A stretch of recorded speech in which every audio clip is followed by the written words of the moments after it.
Hello everyone, Be the Amazing Greek here. We're continuing with our go-kart project. I just went to Lowe's and bought the replacement part for the pull cord on the engine that frayed on us. Right here. So, what we're going to do, we have to take this housing off right here. I thought it was going to come off right here, but this is riveted on. So it's got a couple bolts here. Possibly, yeah, there's one down here, and let's see if we got another one. Yeah, one right there. So it'll be 4 bolts. The part came in a bag like this. It was like $4.86, so it don't cost nothing really. It looks real simple. You just take the old one off, measure the length, and then counterclockwise wind it. So when I get the housing off, I'll show you what it looks like in there and what I got to do, and we'll get this knocked out and have the go-kart running again. Alright everyone, I just wanted to give you a quick little helpful hint for anyone who might just be maybe moving into their own place or off on their own for the first time, and you're working on something.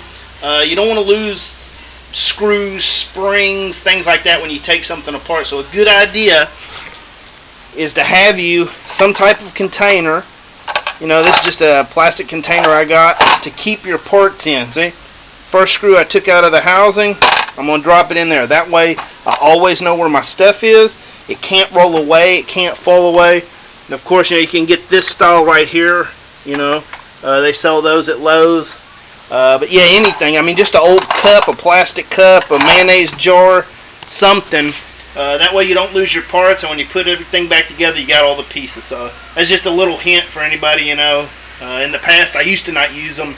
You put something back together, and you're like, must have been an extra part, don't need it. So just a helpful hint before we get started. Alright, we're going to pull the housing off and see what we got in here. I just got the bolts off. Okay, I got to be careful not to... Okay. So the whole assembly is in here. I did not realize that. So that makes it even easier. So apparently the cord... Oh. How did that happen? I wonder where I put the cord at. Well, that's kind of weird. So this cord isn't really that long. That's pretty much the whole cord right there. And the knot, which goes somewhere in this thing. Okay, I may have to call my brother Phil. I don't know where the knot goes. Let me check the instructions real quick and we'll get right back on this. Apparently when you pull this thing, these open up. See that? These two little pieces here. That must open up and engage inside these little corners here. So that must be what's going on. Okay. Yeah, I'm not a small engine repair guy, so let me take a look at this and I'll let you know. Alright, it took me about 2.5 seconds, but I figured it out. What's going on is the rope comes in the top housing here. You feed it in through that hole, and what it's doing, see that right there, that's the rope. And apparently, I'm trying to do this with one hand, people, so work with me. It goes around this. There's a little track inside here, or a recessed groove, and it goes around, and then you feed it through this part right here. I'm trying to get you some light so you can see. There we go. That's some bad camera work. So it goes around here. Then this little nub right there, the rope comes through, and you tie a knot. And that's all there is to it. That's pretty simple shit right there. So let me cut the end off, see how much rope I need, and then we'll feed it in there and get this thing running. That's a lot simpler than I expected. Alright, I got the cord out. What I had to do was I pulled it out of here, held it, and then cut, and then as I turned it over, I slowly let this thing start unwinding, and it kept unwinding, kept unwinding, kept unwinding. So it's not a deal where just cut that rope. This thing will start slinging around. So be careful about that if you have to do this. Now I assume I'm going to have to wind it up pretty good before I feed my rope back through there and attach my handles. So here's what we got. Got it cut off. I'm going to measure that length and install the new one. Alright, so here's the new handle. This piece was in here, that little piece of metal, and I had to get it out. I just used a little screwdriver and carefully so I don't damage the handle. And then what I'm going to do apparently is feed this string up in this hole like that, and then let's see, come up into here, bring it around, tie me probably a square knot in the end, and then get it real tight. I may even put a little bit of 2-minute epoxy on it just to make sure that some bitch don't come undone, and then put it back in there carefully. Then they say to rewind this counterclockwise until tight, and then back off, what does it say?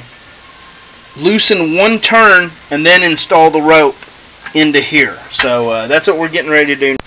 Alright, you should be able to see better now. I got the up light on.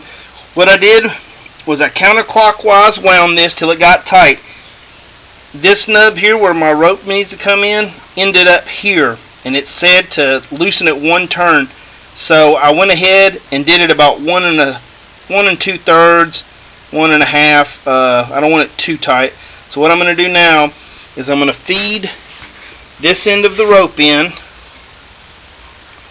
through the bottom, and the way I'm holding it is I've got this little screwdriver right here that's holding it so that this thing doesn't unwind on me.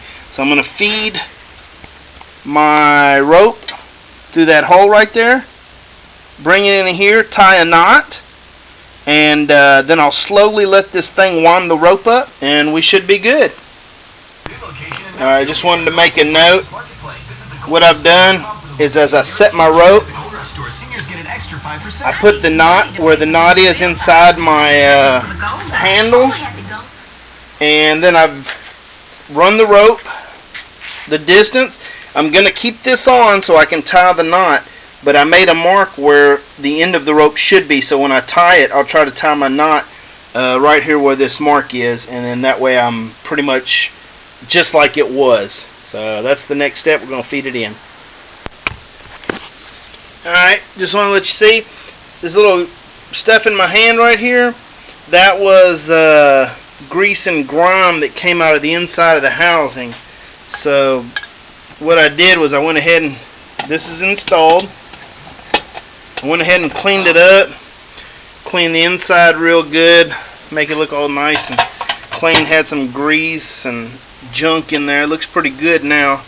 So I'm going to go ahead and take my rag. I'm going to go ahead and clean up everything I have access to now here. Get everything kind of cleaned up before I put it together while I got the opportunity.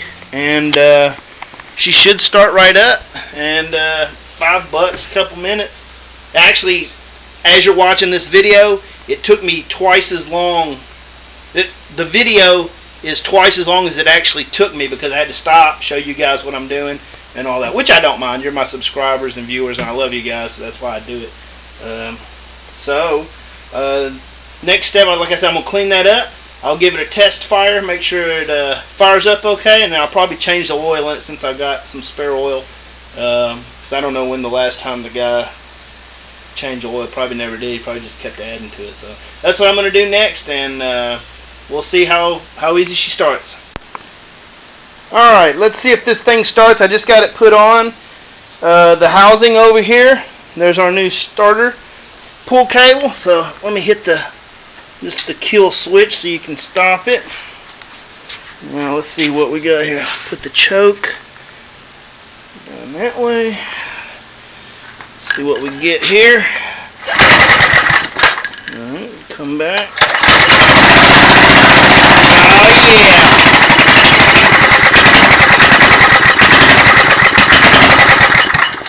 Alright, it started. I just don't have the choke in the right place.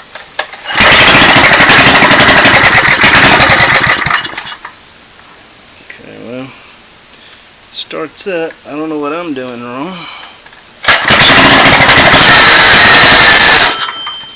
Alright. So it starts. Looks like I got a little bit of work to do.